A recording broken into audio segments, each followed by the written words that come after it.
Lucas 24:13 diz assim: naquele mesmo dia, dois deles, está falando dos discípulos, né? Dois deles estavam indo para um povoado chamado Emaús. Diga assim comigo, Emaús. A 60 estádios de Jerusalém. No caminho conversavam a respeito de tudo o que havia acontecido. Isso aqui foi logo depois da crucificação de Jesus, né? Enquanto conversavam e discutiam, o próprio Jesus se aproximou e começou a caminhar com eles. Verso 16: mas os olhos deles foram impedidos de reconhecê-lo. Ele lhes perguntou: sobre o que vocês estão discutindo enquanto caminham? Eles pararam com o rosto entristecido. Um deles, chamado Cleopas, perguntou-lhe: você é o único visitante em Jerusalém que não sabe das coisas que ali aconteceram nesses dias? Que coisas? Perguntou Jesus. O que aconteceu com Jesus de Nazaré? Responderam. Ele era um profeta, poderoso em palavras e em obras diante de Deus e de todo o povo. O chefe dos sacerdotes e as nossas autoridades o entregaram para ser condenado à morte e o crucificaram. Contudo, preste atenção aqui, irmãos, no 21. Contudo, esperávamos que era ele quem traria a redenção a Israel. Hoje é o terceiro dia desde que tudo isso aconteceu. Até aqui, irmãos. Então, eu vou daqui a pouco prosseguir, porque é uma consequência do que vai acontecer aqui. É interessante que esses dois discípulos, eles caminharam com Jesus, eles testemunharam as obras de Jesus, porque ele fala, né, das obras, que ele era poderoso em palavras, em obras. Mas havia uma coisa aqui no coração. Primeira coisa, Jesus falou que depois que ele fosse para os céus, aliás, se você olhar lá em João 14, Jesus ele começa a explicar aquilo que haveria de acontecer com ele, né? Que ele precisaria ser crucificado, que ele precisaria ir para o céu, que ele enviaria o Consolador, e manda que eles permanecessem em Jerusalém. E aqui nós temos dois discípulos que, apesar de Jesus ter falado para ficar em Jerusalém, onde é que eles estavam, irmãos? Estavam indo para outro lugar, estavam indo para Emaús, estavam indo no sentido contrário, estavam indo embora de Jerusalém. E mais do que isso, né, aqui a fala deles mostra uma tremenda decepção, mostra um desânimo. Agora, por que nós nos decepcionamos às vezes com o próprio Deus, irmãos? O que havia acontecido com eles? Eles tinham uma expectativa errada naquilo que Jesus ia fazer, né? Por que eles se decepcionaram? Olha a fala deles, né? No 21. Esperávamos que era ele quem traria a redenção a Israel. Né? Nós achávamos que ele ia fazer tal coisa. E aí ele fez outra. E aí o que aconteceu, irmãos? Veio a decepção deles com Jesus. Né? Agora, a decepção, irmãos, é porque eles nutriram com eles, primeira coisa, eles não entenderam qual que era o projeto de Deus. Deixa eu dizer, Deus ele não se move baseado na nossa vontade. Deus ele tem a vontade própria dele. E graças a Deus, irmãos, graças a ele que é dessa forma. Porque se ele agisse segundo as nossas expectativas e vontades, sabe, ia ser muito errado. Uma coisa que eu já falei aqui, irmãos, nós não somos bons tomadores de decisões. Então, graças a Deus pela vontade soberana do Senhor. Mas eles tinham uma expectativa. E quantas vezes, irmãos, nós nos entristecemos porque não é do nosso jeito, não é da maneira como nós queremos fazer, sabe? E nós corremos um grande risco. Qual que é o primeiro risco com quem se frustra? É você sair fora do propósito de Deus. Jesus ele falou, fica em Jerusalém. E eles estavam indo para outro caminho. Sabe, quando nós nos frustramos, eu não estou falando aqui de você se desviar da igreja, mas eu estou falando de você sair do propósito. Ah, porque não foi as coisas no tempo que eu queria. Claro, Jesus, né, eles haviam lido, né, o Torá, todo o Velho Testamento, e eles sabiam sim que Jesus era o Redentor de Israel, mas não era da maneira como eles queriam. Sabe, quantas pessoas, né, querem às vezes antecipar aquilo que Deus vai fazer. Ah não, mas tem que ser no meu jeito, tem que ser na minha hora. Não é assim que funciona, irmãos. Sabe, e porque não é do jeito deles, ah não, mas eu pensei que eu ia chegar nessa igreja e ia ser dessa forma, e você ia fazer daquele jeito, e que a célula ia ser um estudo bíblico, não ia ser como é. E aí às vezes nós vamos decepcionando, e isso vai tirando a gente do propósito de Deus. Aos poucos você vai se afastando do lugar da promessa, do lugar onde Jesus havia mandado que eles ficassem. Agora, mais importante do que isso, irmãos, é uma coisa aqui. O próprio Jesus estava falando com eles, mas eles não reconheceram a voz do Mestre. Eles não reconheceram em Jesus, irmãos. Por quê? Porque o frustrado, ele não consegue enxergar a mão de Deus. Aquele que se decepciona, ele não consegue escutar Jesus. Não consegue escutar Deus. Vê como é sério isso, irmãos. Sabe? E quantas vezes nós nos frustramos. Agora, por que nós nos frustramos? Porque não discernimos aquilo que é o propósito de Deus. Era simples aqui. Se eles houvessem entendido, né, porque Jesus havia falado antes, né, de ser crucificado, que tudo aquilo ia acontecer. Se eles houvessem entendido isso, eles não estariam frustrados. Eles iam falar: tá dando certinho aqui, Jesus, do jeitinho que você falou. Agora nós vamos ficar em Jerusalém esperando quietinho chegar o Consolador para nós recebermos poder dos céus e sermos testemunhas em Judeia, Samaria e em toda a terra. Amém? Mas eles não entenderam o plano. E quando nós não discernimos aquilo que Deus está fazendo, irmãos, eles estavam no centro do mover de Deus. Você já parou para pensar nisso? Você se perder no meio do mover de Deus? Né? Tinha um pastor amigo meu que falava assim: muito cuidado para não se perder dentro da igreja.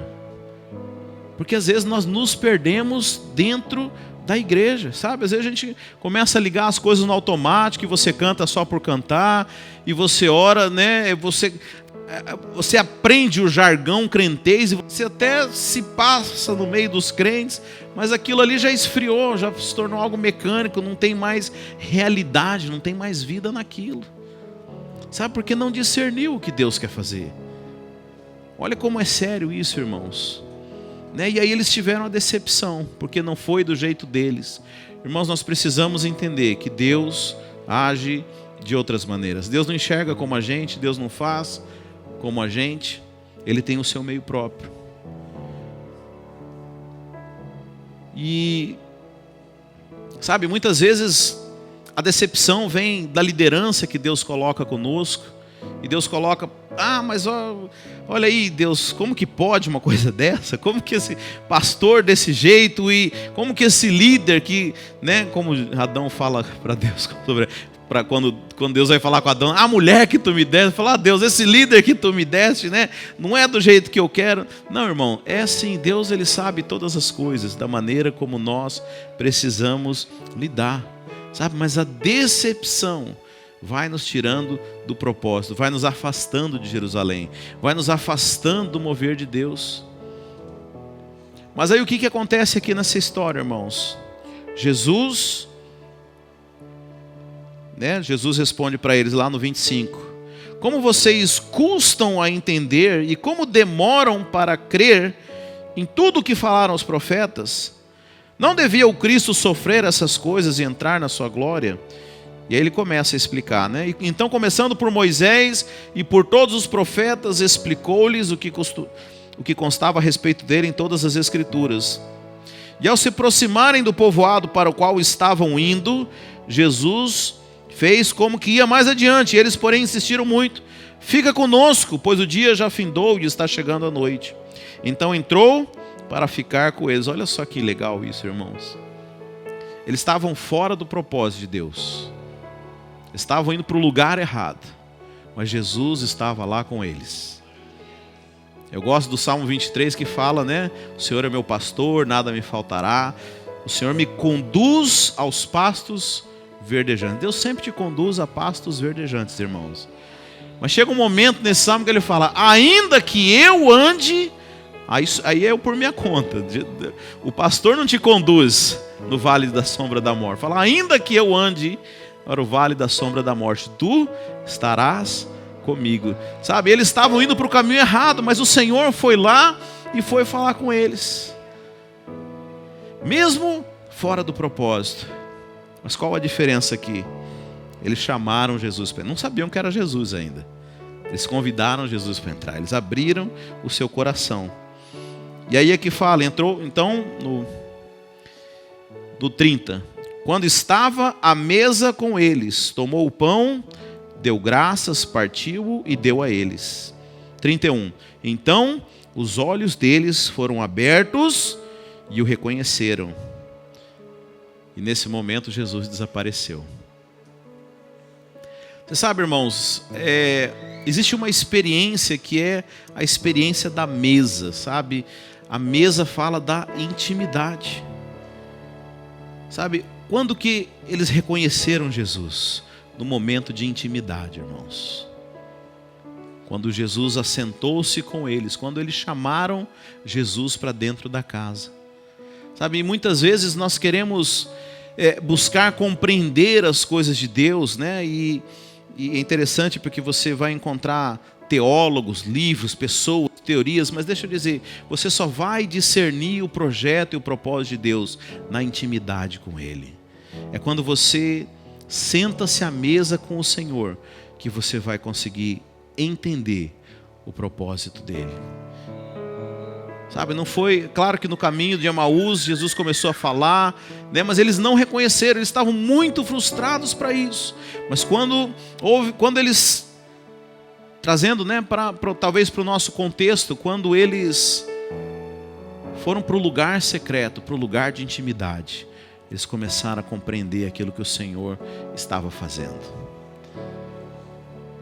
É interessante porque o nosso coração, às vezes, ele teima, né, com as coisas de Deus, né? E nós queremos fazer do nosso jeito e não aceitamos a maneira de Deus. Mas quando nós vamos diante de Deus, quando nós vamos no lugar secreto, quando nós nos derramamos no Senhor e temos a experiência de mesa, a experiência de intimidade, é ali que o Senhor acalma o nosso coração. É ali que nós vemos que o Senhor está nisso. Eu falo que o problema não é passar pela tempestade, né? Quando os discípulos, a Bíblia fala que eles estavam no barco, né? E aí começa a tempestade, e aí de repente a voz do Senhor, né, é o que acalmou a tempestade. Mas você sabe, a voz do Senhor não é necessária para acalmar a tempestade, é só para acalmar o nosso coração. Quando nós escutamos a Deus, você pode estar na tempestade que for, você se acalma, porque sabe, o Senhor está comigo. O Senhor está nisso. É propósito de Deus, irmãos. Sabe, é importante que nós venhamos a passar por desafios. Sabe, a frustração é algo extremamente importante no nosso processo de amadurecimento. Eu estava conversando com a Andressa e falando que a geração dos baby boomers, né? Vocês sabem quem são os baby boomers? Aquele pessoal que nasceu no pós-guerra, né? Que é aquela geração ali dos anos 60, 70, né? Uma geração que apanhou tanto dos pais, levou tanta chibatada, que se tornou permissiva com a geração seguinte, os millennials, né? E aí eu fico pensando, e essa geração que nunca ouviu não, como é que vai lidar, né? Porque, irmãos, é importante a gente aprender a lidar com frustrações. E hoje a gente vê crianças, né, que não pode ouvir um não, que não pode perder no videogame, que não pode perder no joguinho. Mas você sabe, às vezes como crentes, não precisa levantar a mão, nem dar um sorrisinho. Às vezes como crente nós agimos como essas crianças. Ah, Deus não fez do jeito que eu queria. Eu não quero mais ir para essa igreja. Eu não quero participar mais das coisas. Também não vou mais orar, viu, Jesus? Às vezes, você sabe, e a gente sabe que está errado, irmãos. Porque tem irmão que não tem coragem nem de contar para o cônjuge aquilo que ele pensa, de tão errado que ele está, porque no fundo ele sabe que está errado. É a frustração, sabe? Mas é importante nós passarmos por esse processo. É importante para checar a gente, é importante para que a gente tenha crescimento, para que a gente gere perseverança, fé, para que a gente possa, como diz lá no meu estado, criar casca grossa, casca dura. Porque Deus está nos preparando, está forjando nossos caráteres, irmãos. Mas quando você vai para o lugar de intimidade, quando você vai para o lugar de mesa, você compreende, você enxerga o agir, você enxerga a mão de Deus na sua vida, você enxerga a permissão, mas é óbvio que Ele está no controle de todas as coisas. Sabe, essa relação de dependência, de confiança, de você saber, não, eu estou aqui, mas o Senhor está cuidando e ainda o Senhor está no controle de todas as coisas na minha vida. Não é o presidente, não é a imigração, não é o banco, não é o gerente, não é o cliente, é o Senhor quem governa a minha vida. Sabe, essa dependência que o Senhor deseja que nós desenvolvamos nele. Mas a única forma, irmãos, não adianta eu pegar aqui um livro, contar para você, não adianta eu contar da minha experiência, não adianta a Neide contar um testemunho, você precisa passar por isso. Não existe evangelho de segunda mão, irmãos, é você quem tem que passar por isso. Sabe, e quanto mais você se expõe a isso, mais rápido é o trabalhar de Deus na sua vida, né? Às vezes a gente fica evitando os problemas, evitando os conflitos e fugindo das coisas, porque são desagradáveis, mas deixa eu dizer, crescer dói, irmãos. Tem o seu desafio, porque é Deus te esticando, né? É te levando para limites, expandindo os seus limites, para lugares onde você não imaginava que você pudesse ir ou fazer, né? Então tudo aquilo que vai além daquilo que naturalmente nós concebemos ou acreditamos ou costumamos fazer, tudo aquilo que expande, que vai além, é um terreno, é uma seara desconhecida para nós e causa dor e causa desafios, mas é exatamente esse é o lugar para onde Deus quer. Naturalmente você pode ir um tanto, mas deixa eu dizer, Deus quer te levar muito além. Nós não fomos chamados para ser um povo natural, então não teria diferença nenhuma com o ímpio. Nós somos chamados para andar no sobrenatural, para andarmos no padrão do reino, irmãos. E nós precisamos, irmãos, desfrutar do reino e viver o reino e manifestar o reino e propagar o reino e falar do reino e mostrar o reino para as pessoas, porque como é que você pode falar do Deus invisível para alguém que nunca enxergou? Somente se ele enxergar na sua vida aquilo que ele faz, né? Jesus ele fala para Nicodemos, né? Aquele que é movido pelo Espírito, ninguém sabe de onde vem, nem para onde vai, né? Ele é como o vento, sim ou não, irmãos? O vento, você consegue enxergar o vento? Mas você vê uma árvore balançando e você fala, está ventando. O Deus invisível, ele se torna visível na sua vida. Quando alguém fala, eu não enxergo a Deus, mas eu vejo os milagres na sua vida. Eu vejo uma vida cheia de milagres. Eu não enxergo esse Deus, mas quando eu estou perto dessas pessoas, eu sinto algo queimando meu coração, como aconteceu com esses discípulos aqui em Emaús. Eu acho lindo que eles falam assim, acaso, né, depois que Jesus ele desaparece, né? Um olha para o outro e fala assim, lá no 32, então perguntam um ao outro, não ardia o nosso coração enquanto ele nos falava no caminho e nos explicava as Escrituras? Sabe, é esse arder, essa presença, essa manifestação que é inexplicável para o natural e que nós precisamos viver dentro do sobrenatural. Então esse é o ambiente que Deus quer nos levar, irmãos. Nós precisamos entender o projeto, precisamos entender o plano, irmãos. Sabe, mais do que isso, nós precisamos ir para Jerusalém. Tem muito irmão fugindo para Emaús aqui. Não, Deus, passa de mim esse cálice, eu quero fazer outra coisa. Mas Jesus vai atrás de você lá no caminho, irmão. Ele é paciente, mas ele não vai desistir de você. Porque o lugar, existe um propósito, existe um projeto de Deus. E talvez a falta de compreensão, talvez a decepção, estão te tirando desse propósito. Estão te levando para outros caminhos. Mas Jesus vai falar com você lá. Vai falar na mesa, irmãos. Prepare uma mesa para o Senhor.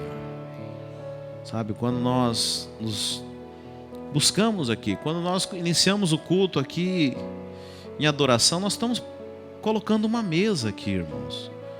Quando a gente vem quarta-feira, nós estamos fazendo o quê? Estamos colocando uma mesa. Sábado que vem, o que nós vamos fazer aqui, irmão? Nós vamos colocar uma mesa para ter um encontro, para ter um tempo de intimidade com Jesus. Ah, pastor, mas ele não é onipresente? Ele não está em todo lugar? Ele não está o tempo todo comigo? Que história é essa de colocar a mesa? Você sabe, irmãos? Você pode... Tinha uma música lá no Brasil, música mundana, não é gospel não, mas falava assim, solidão a dois. O cara vivia casado, mas ele vivia uma solidão. Sabe, você pode estar cercado de pessoas e viver só ainda. Você pode estar com outras pessoas e não estar com elas.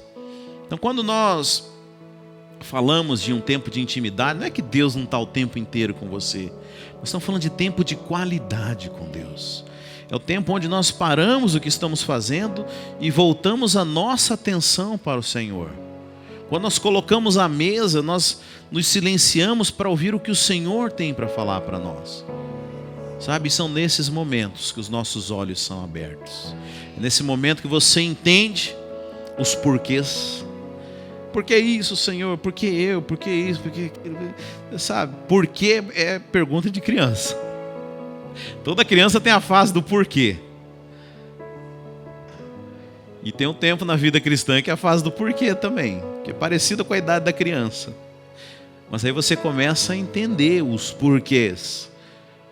Por que as coisas são assim? Por que Deus está permitindo? O que Deus está fazendo, irmãos? Se você entender o que Deus está fazendo, onde que está o mover, qual que é a mensagem que Ele quer transmitir para essa geração, para esse momento, sabe, é isso que nós precisamos para fazer parte desse mover.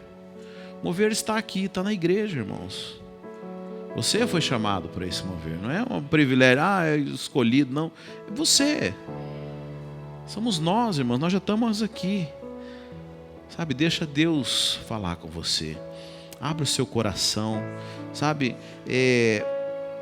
por que a Bíblia fala que Deus resiste ao soberbo? Porque o soberbo, ele tem uma ideia determinada. Ele é determinado na ideia dele. Ninguém muda o pensamento dele. E é difícil, irmão, se você não se quebrantar, se você não der a chance para Deus falar do jeito dele, se você não tiver a humildade de falar, Senhor, não está saindo como eu queria, será que é isso mesmo que é o teu propósito? O que o Senhor quer para mim, sabe? Me ensina, sabe? Essa é a postura. Eu sou tão obstinado, eu quero tal coisa, eu quero tal coisa, eu quero tal coisa. Sabe, você não escuta Deus, você não vê Jesus falando com você todo dia. Como nesse caminho aqui de Emaús, Jesus falando com eles não reconheceram, porque estava obstinado, na cabeça deles tinha que ser daquele jeito. Mas não vai ser daquele jeito, irmãos. Vai ser do jeito que Jesus estabeleceu. O tempo acabou, mas eu já vou dar uma palha aqui de uma mensagem que eu vou trazer, né? A respeito da tentação de Jesus no deserto. É interessante que todas as tentações ali do diabo era, na verdade, para acelerar aquilo que Jesus ia fazer no ministério dele. Mas o diabo, ele quer o quê? Colocar as coisas antes do tempo. Sempre antecipar. Já parou para pensar isso? O sexo é uma bênção de Deus. Só é maldição quando ele está no lugar errado, fora da hora errada. Mas é uma bênção. Então o inferno é o quê? É só colocar as coisas fora do tempo. Adão e Eva eram imagem e semelhança de Deus. Mas o diabo fala o quê? Não, o dia que você comer a fruta, você vai ser igual a Deus. Ele só muda o tempo das coisas. E a Bíblia fala que há um tempo para todas as coisas. Então que nós possamos entender aquilo que está no coração de Deus. Amém? E eu te convido a fazer parte dessa mesa, a buscar o Senhor, a ouvir dele. Você vai ver como as coisas vão ser mais fáceis na sua vida. Você vai parar de ficar correndo atrás das coisas e você vai entrar num ambiente, né? Eu estava escutando um físico falando, né? Você quando viaja num avião, você está andando ali a 800 quilômetros por hora, mas você não percebe. Mas você está muito rápido, mas você nem percebe. Sabe, é assim que Deus faz. Ele te coloca num avião espiritual e te leva, você nem vai perceber onde que Deus vai te colocar. Sabe, não, para de querer ficar andando, né? Deus tem um caminho muito mais rápido, mas é no ambiente dele. É para onde Ele quer te levar. Quando você entende o projeto de Deus, você entra dentro do propósito. O propósito te leva para os lugares. Porque a Bíblia fala que Deus nos chamou para andar nas boas obras que de antemão já estavam preparadas. Você sabe, a rigor, crente nenhum tem obra nenhuma diante de Deus. Já estava tudo pronto. Você só manifesta aquilo que estava pronto. Porque a Bíblia fala que quando Ele colocou o homem no jardim do Éden, quando Ele prepara o jardim, Ele já havia lançado a semente na terra, mas não havia permitido a chuva. Por que não tinha chuva? Porque não havia o homem ainda para poder colher. Então, quando você está posicionado no lugar certo, você fala: Deus, pode mandar a chuva serôdia, porque eu estou preparado, estou posicionado para aquilo que o Senhor deseja fazer. Amém, meus irmãos? Glória a Deus. Se coloca de pé. Vamos orar ao Senhor. Mais uma vez eu te convido, quarta-feira às 7 da noite aqui, e sábado às 9 da noite, para que a gente possa colocar essa mesa aqui diante do Senhor. Você vai ver como as coisas vão começar a mudar na sua vida. A sua perspectiva das coisas vai começar a mudar. Você vai parar de enxergar do seu ponto de vista, mas você vai se enxergar de cima, irmãos. Sabe, às vezes a gente parece que está dentro de um labirinto, mas aquele que olha de cima, ele já enxerga todas as coisas. Sabe, nós temos que olhar como Deus vê sobre as coisas. Deus já enxerga o final, irmãos. Ele é o alfa e Ele é o ômega. Ele é o princípio e o fim de todas as coisas. Sob essa perspectiva, nós vamos viver. Amém, meus irmãos? Feche os seus olhos em nome de Jesus.